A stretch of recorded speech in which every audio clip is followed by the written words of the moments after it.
Les prix des matières premières passent à l'orange. Alors comme vous pouvez le voir, le rouge n'est pas d'actualité. Le mouvement est encore contenu.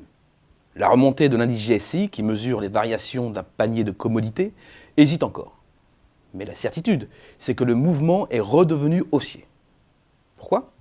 Entre une Europe paralysée, à nouveau menacée par la récession, et le reste du monde malgré tout en croissance, la demande de matières premières progresse. En face, l'offre peine à suivre. Et c'est ce déséquilibre entre l'offre et la demande qui explique les hausses de prix. C'est une bonne nouvelle pour les pays rentiers. Que faut-il entendre par pays rentier ? C'est simplement un pays richement doté en ressources naturelles et qui en tire de grands bénéfices commerciaux. Parmi les pays rentiers les plus emblématiques, citons l'Arabie Saoudite avec ses réserves d'or noir, la Russie avec son pétrole et son gaz naturel, voire le Chili avec son cuivre ou encore la Côte d'Ivoire avec son cacao.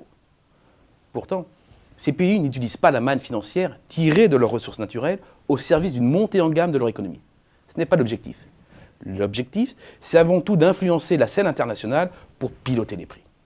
Et dans des régions comme le Moyen-Orient, très instables, et où la moindre friction peut mettre le feu aux poudres, c'est le règne du poker menteur. Et la situation actuelle est ubuesque. C'est un peu à chacun son embargo. Je m'explique. À l'embargo de l'Union européenne sur le pétrole iranien, dans 6 mois, répond un projet d'embargo de l'Iran sur son propre pétrole à destination de l'Union européenne, dès que possible. Pendant ce temps-là, le baril de pétrole campe autour de 110 $, un niveau très confortable pour les pays producteurs.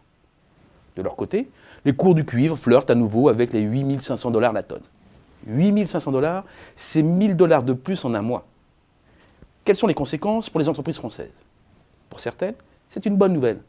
Un groupe comme Total a engrangé un bénéfice de 10,3 milliards d'euros en 2010 avec un baril à 79,5 $ en moyenne sur l'année.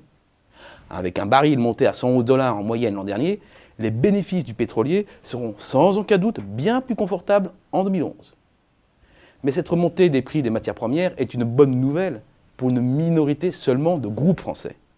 Pour l'écrasante majorité, cela signifie un gonflement général des coûts d'approvisionnement et de l'énergie. Un impact d'ailleurs amplifié par la faiblesse de l'euro face au dollar. Le dollar qui, rappelons-le, reste la devise de référence dans les échanges internationaux. Et comme vous pouvez le voir, le prix des matières premières a évolué plus vite en euros qu'en dollars ces 2 derniers mois. Pour la France, un niveau plus élevé des matières premières et de l'énergie, c'est un handicap de plus pour nos comptes extérieurs. Notre balance commerciale est déficitaire, on le sait. En 2011, le déficit atteindra le record de 72 milliards d'euros environ, dont 62 milliards liés à l'énergie. C'est aussi un record, c'est aussi un chiffre comparable au déficit énergétique de l'Allemagne, à une nuance près. Avec 160 milliards d'euros d'excédents commerciaux, l'Allemagne, elle, peut se le permettre.